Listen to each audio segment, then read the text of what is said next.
everybody. Welcome to the Anecdote podcast. My name's Witter, and thank you for joining me.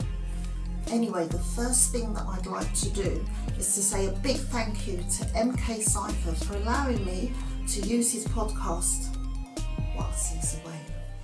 Hi everybody, so thank you for coming back.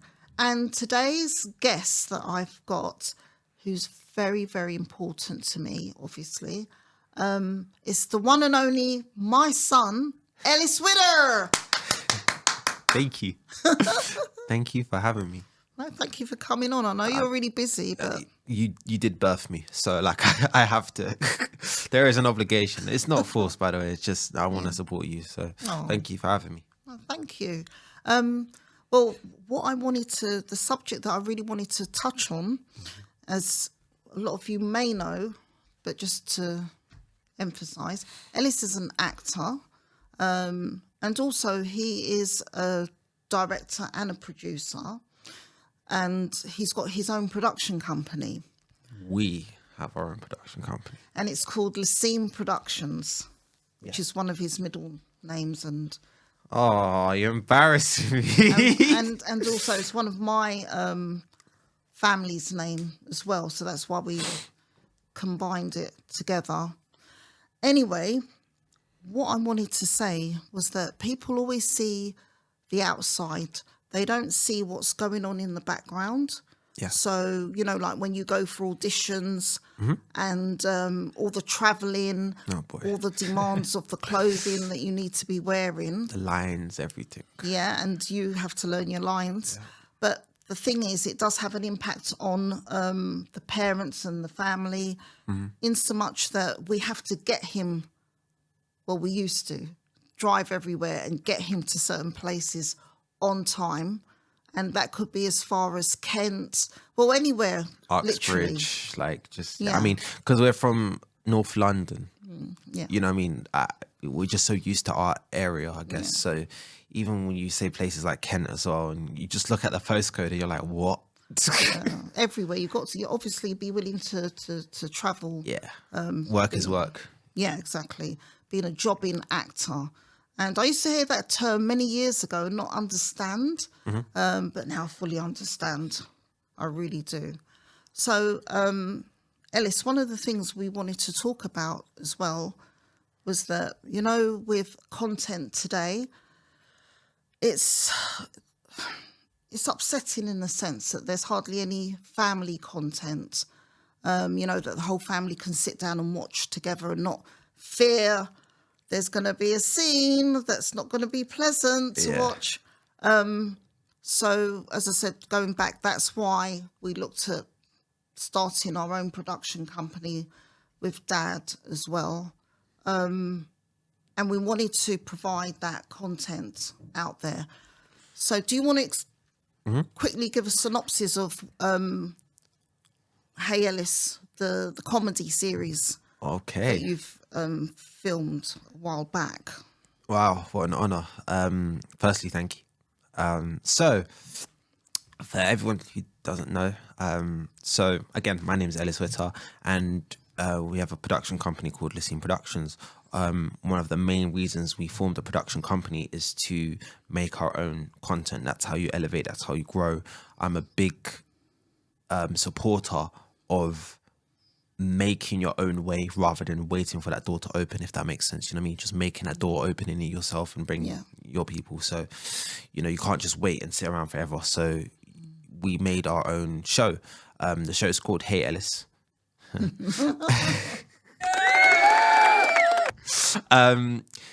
the show is called Hey Ellis, and it's a black comedy show, positive black comedy show, about a kid named Ellis. Wonder who that could be. And his close friend Terry, who basically want to leave education. Ellis is an actor, and he wants to pursue acting full time, but he has parents who want him to stay in education because he has two older brothers who have quite successful careers. You know what I mean? One's a doctor, One's a lawyer. And obviously now here comes Ellis, the third child. The mantelpiece is there for him to be like a surgeon or something. And he wants to be an actor. No, that doesn't fit the academic credentials that our family want to achieve. So it's like, what do you mean you want to be an actor? I want to be an actor. No. So it's all the highs and lows of the acting world, as well as, having the parents being putting him under a lot of pressure to conform to academic success.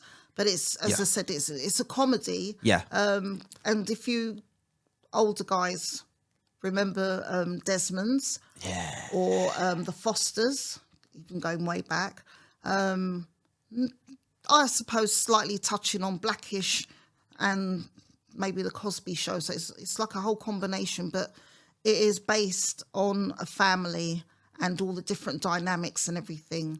We filmed it, didn't we? We had a limited budget. We filmed the prequel. So for those of you who don't know what a prequel is, it's like basically what happens before the show, the actual main part of it. So it's how can we summarize this show in a very short amount of time. So we did that, and basically, again, stripping Hey Ellis down to his bare bones. In my eyes, I look at that show and go, how much do you want that dream? Obviously, you've got this character Ellis who wants to be an actor. Again, in dreams mean sacrifices. Okay, cool. In order for me to do this, I have to do this, which I don't like. In order for me to pursue acting, I have to stay in education and whatnot. And it's like, I don't want to be here. And then you meet the girl, and then the girl's like, oh, okay, don't mind you staying here. And then you're like, I don't mind either, but damn, I need to. So it's like, the different challenges with chasing the dream as well. But yeah, we filmed a prequel. We've casted it, we've funded it through the grace of God. And, we really utilized our people, and not only utilized our people, but utilized the right people. And I have to say that because not everyone is the right people. And it kind of sucks to say, to be honest, but you have to make sure that in order to fulfill your dreams, you have to work with and be around the right people. Not everyone's the right people. So for those that were in the show who understood the dream that we were working on, we had a photographer, we had a caterer, we had all came together. We all just came together and just really supported the dream as well. And we wanted to make sure we gave back to the actors and to people as well. So we made sure that everyone got headshots and nice photos as well. Well fed, enough food. And we really just came together and did it. We planned this out meticulously and we did it. And obviously pre-production and production are great and everything, but the real effort is in the post-production for those inside the industry. And post-production was a journey, to put it lightly. A lot of back and forths, but we finally did it. We took Hey Ellis to a few different places through the grace of God. Again, this is us just trying to make it, just trying to explore options and just see what we can do. So we it got accepted by Vimeo, and for Vimeo you can upload any video. This wasn't that. This was Vimeo saying, no, we like your show, we want to showcase it on our platform. That was the first company that picked it up, which was amazing. I think what was the second? There was a second company. Brazilian company. It was a Brazilian company, yes. Which again is amazing because obviously international. The fact that Brazil showed interest is crazy. And an American channel, I think 1 or 2 American channels picked it up, which again is amazing. These couple people from North London have come together to make a show roughly about North London and pursuing a dream, and it's gone international already. Try to push it, but we also want to give thanks to, because I originally felt moved to have that idea, and I felt in my faith to do it. As I said, there's not a lot of content out there that all families can sit down and watch together, and with that I just had that determination to get it out there. But the thing is, we'd like to thank so many people, and we will, put that hashtag. We'll and inevitably everything. get around to that, and Yeah. we did make sure we thanked everybody Yeah. in the prequel credits as well, Yeah. because it was a team effort. It was, and we also, as I said, we didn't just sit on our hands. We actually went to writing courses, Yeah. script writing courses, Yeah. proper ones. Yeah. And Shout out to Delia Delia Ray. Renee, We love you. that put up with us for a couple of sessions of her rewrite program. It was really informative, and it helped us. And I'm just proud to say that we stayed on track with all the advice that she gave us. Yeah. And we're just praying that that Hey Ellis does get launched and become something. Yeah. So I think it must be kind of fair to say, or if you don't mind me saying this, we are looking to obviously make the full show as well. We've just done the prequel, and what the success that we've had from the prequel alone shows us that there is a want and a demand for us as well. Again, we want to have shows that you can watch as a family, that you don't have to put your headphones in and worry about there's certain scenes that might come up or certain language. No, it's a very clean comedic show. And it's just a very light-hearted, motivating show as well. That's very real to the core about, things that actors have to go through and all the different challenges and dilemmas. And your agent. And the agent as well. We have a wacky, goofy agent. In Hey Ellis, not in Hey real, Ellis. because he has got a female agent, and that's Melanie. Big shout out. The best agent ever. Love her. Melanie. But in the show as well, our agent is just really wacky. And the reason why we kind of wrote it that way is because, again, it shows how kind of on your feet you have to be as an actor to be like, okay, you want me to just, there's for in real life as well, there's times where I've gone to certain auditions with major companies and they've asked me to do the silliest of things. And you're just like, okay, you know what I mean? I won't mention some of the things I've had to do. But, things that you're like, okay, sure, if you're paying me that much, sure, if you get the job, but you didn't. So it's something that we're looking to push and produce as well, and it will be the first of many, hopefully, yeah. And I think you also had a really good working experience on that BBC show. Yes, Make Me Famous. Yeah, and that was really, really interesting. That was surreal. So to talk about that in a bit more detail as well, obviously you do the self-tape, you get kind of casted for it as well. So a bit about that show is written by Reggie Yates. Reggie Yates is a legend, first of all. So to get casted in that was just, I was seeing stars. I was like, wow, thank God. Went to the read through, and so the person that casted as well was Aisha Bywaters. Aisha Bywaters is, I love that woman so much. She is such an amazing person, and she's so supportive, so supportive, and nothing but praise for her. But she's one of the biggest casting agents in the UK, or at least in the world. I don't know, but like she's global basically. It is an honor to get casted by her, and that's not me trying to like sing her praise and gas her up. I'm just saying it how it is. She's won her awards. She's won enough awards as well. She's amazing. So to go to read through and be like, oh my gosh, that's Aisha Bywaters. That's Reggie Yates. Oh, my co-star, the main star of the film, is Tom Brittney. He is in, oh my gosh, what's the name of that show? It begins with G. Thank you very much, Grantchester. And I was sitting next to him, and I was sitting next to one of the other like executive directors as well, and did the read through. Everyone was laughing, and I was like, okay. It was nice. It was so nice, so supportive. The actual day of the shoot as well. You go there, you go to set, and I had a trailer, which the first time I've ever had a trailer was really nice. Called Mum. I was like, Mum, I have a trailer. Yeah. I'm at the bus stop. It's all right. It's all part of the journey. And as well, even traveling to set basically. So we have like a set location where everyone kind of meets, but then the actual set itself is somewhere different. So where we actually film the scenes that we need to film. I was a shopkeeper, so obviously we had to go to a shop to film. And I got kind of driven in a really nice car, like a stupidly expensive car. And that's the first time I've ever been in one of those as well, because if you know, as an actor, you're kind of used to the minivans, and you're used to, the background work. Everyone gets in one van. We just travel. Do you know what I mean? Yeah. So even seeing that car pull up, and I was like, oh wow, that's a really nice car. I'm walking around it to go to the van, and there's a guy opening the door, and he's like, Ellis, where you going? And I'm like, oh, I'm going to the. He's like, bro, get in. I said, swear. Very nice. I said, swear. You looked after. Jumped in, and then Tom Brittany sat next to me, and we just chopped it up, and became really great friends. And he's still someone that supports me. I support him, and I'm grateful to God for that opportunity as well. So even to see that come out on BBC iPlayer and TV, and it's such an achievement, and it's so surreal to be like, oh my days, that's me. It's so surreal, but yeah, we thank God for that.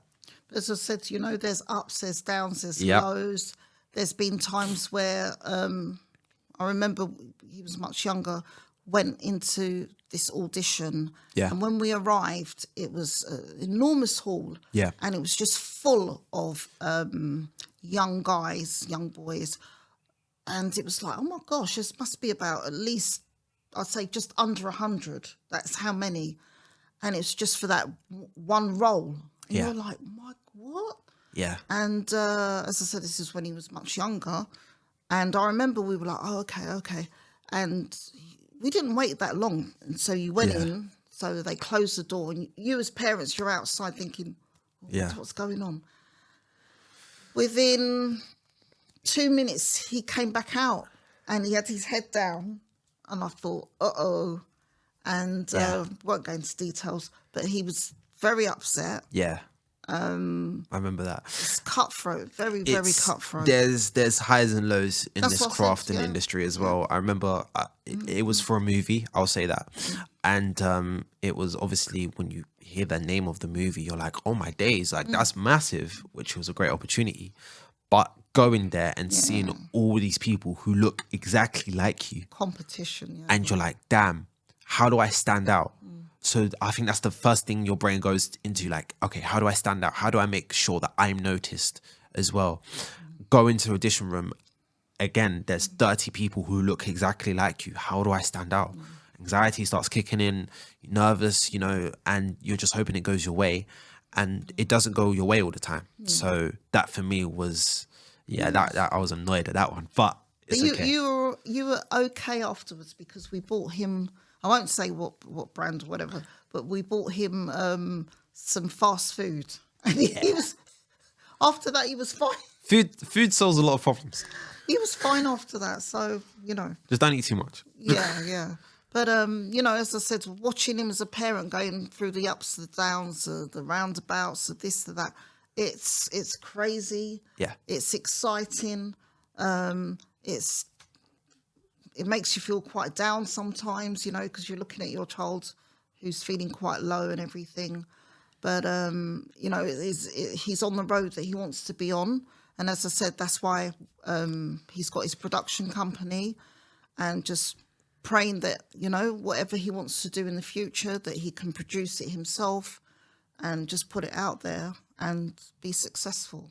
And even thank you for saying that, because it's still something that I'm still in the journey and process of doing, I guess. And I'm realizing these certain things to be like, wow, I have these contacts and I have these people and I have certain numbers and email addresses and courses you've been on. There you go, everything like that. So self-defense, all these different things. Everything as well. So it's not just, I'm just staying stagnant and waiting for the opportunity. It's like I'm always doing stuff as well, and it's not just acting. I'm a poet.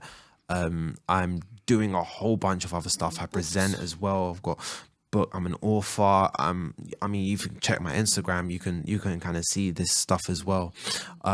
It's amazing. But I have to say that it's not just me. Like, it's not just me doing this as well. There are people who are helping me and guiding me and supporting me along the way as well. I'm just in the midst of the journey. Hence why I can be open and honest and tell you these things.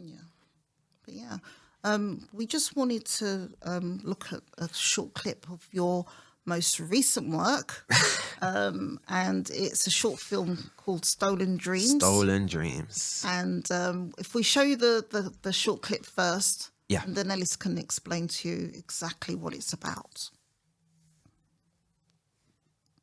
Okay, Ellis, so we just saw the clip of the recent Stolen Dreams. Yes. Could you just give us a little synopsis about Of course. it? So Stolen Dreams is a short film series. It's a 7-part short film series about an engineering student played by myself who goes to college counselling.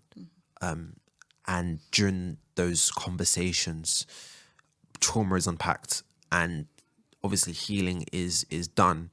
And obviously you can kind of see to the extent and the depths of you know what is happening and what's going on and how can we look at things differently, and you know, just teaching those kind of core valuable lessons as well. And I'm a big advocate for it because I'm a big support of having these open and honest conversations. And not only is it needed, it's healing. And that's one of the main things as well. So again, you can see my character Tyler go through this, not understanding why, but realizing it's helping and it's healing. And he's becoming more comfortable. He's becoming more empathetic. He's becoming more knowledgeable in his emotions and actions as well, to be able to rethink about certain actions and decisions and look at things and be like, okay, that wasn't the smartest thing for me to do. I should apologize. Taking accountability. A lot of people don't do that. So it's really something. It really is something. But I'm grateful that we had the first screening, which almost sold out at Genesis Cinema. And, you know, the first time was so nice. You know, we had to do it twice, baby. So the next one is at Genesis Cinema again, the 24th of July. Okay. And we thank God for the opportunity. Okay. We'll link that obviously as well for Ellis. But you know what? I just wanted to end this on obviously a positive note. And it's about faith. Of course. Now, recently, Ellis has had a health issue.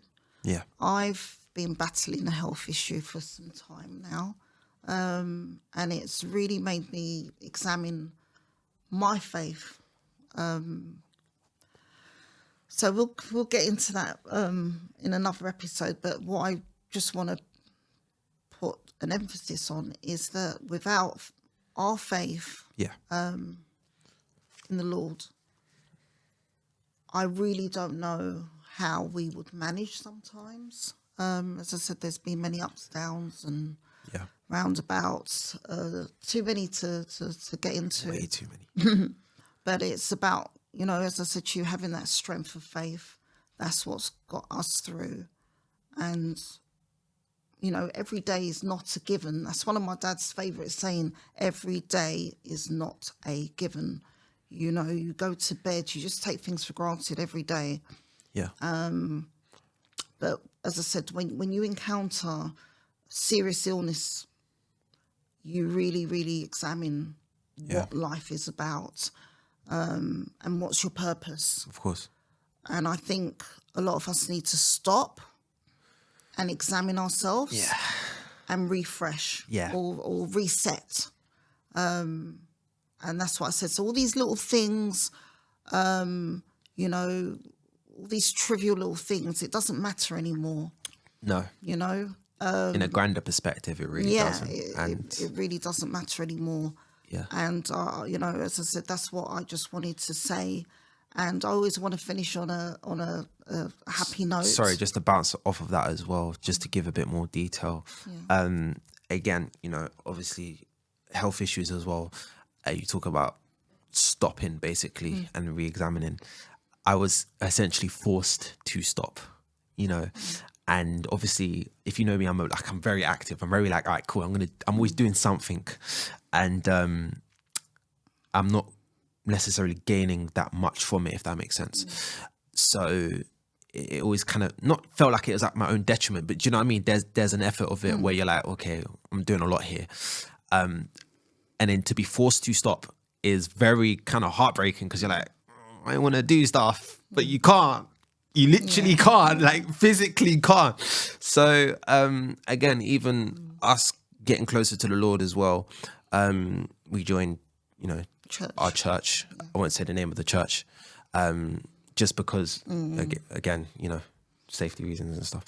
But yeah, but you know, we've grown closer to the Lord. We got baptized together on the same day at the same time, which is honestly still one of the greatest days of my life, to be honest. And just really kind of taking off our cross and following Jesus. And it's hard. Don't get me wrong. It's hard, especially with, you know, health issues and career and stuff. You know, it's hard. But again, when you reevaluate, you think, what's the most important thing? This thing that is not quite fulfilling, or this thing that gives me the most fulfillment? And again, certain situations that we've both been through, or you've been through, or I've been through as well, where you're like, I don't know what I would have done if I didn't have my faith. Honestly. So just to give a bit more context on that as well, even the blessings that have happened as well, it's through God. You know, it's not me. I'm just a vessel. I'm just here. It's something higher at work, and I believe that's God. Thank you for that. But yes, so that's it. We're going to go now and leave you in peace. But thank you for tuning in. And as I said, we do welcome any comments. Please be nice. As I said, I'm quite nervous. It's my first time doing this. You're smashing it. Oh gosh, I don't smashing know. it. But I hope to do many more. And I just hope you enjoy the comedy effect of even the start of it and everything. It's just to make people laugh and to feel comfortable. Yeah. Because as I said, there's so much going on in the world, and there's, you know, you just want a little bit of light relief. And I hope we've managed to give that to you. Of course. Thank you, Ellis. Thank you for having me. Thank you for even being bold and taking the courage to do this, you know, doing something that scares you. Again, I really would love everyone to please support my mum. Not because she is my mum, but it's because she's doing something that is genuinely really helpful, we hope, and it is in good steed to inspire. That's one of our main philosophies. We're not doing this because we want money. We're not doing this because we're looking for something. We're doing this because we want to help inspire. We're doing this because you're passionate and you're actively doing something that makes you uncomfortable, but you know, you're growing. And I'm growing wide. Stop it. But you know, you're doing it, and I'm really grateful to help in any way I can. So thank you. Please do support my mum. Please do support her podcast channel. Please follow her, show her lots of love as well. Please share this with whoever you can as well. And hopefully there'll be many, many, many, many, many more to come. Okay then. Thank you, everybody. Bye.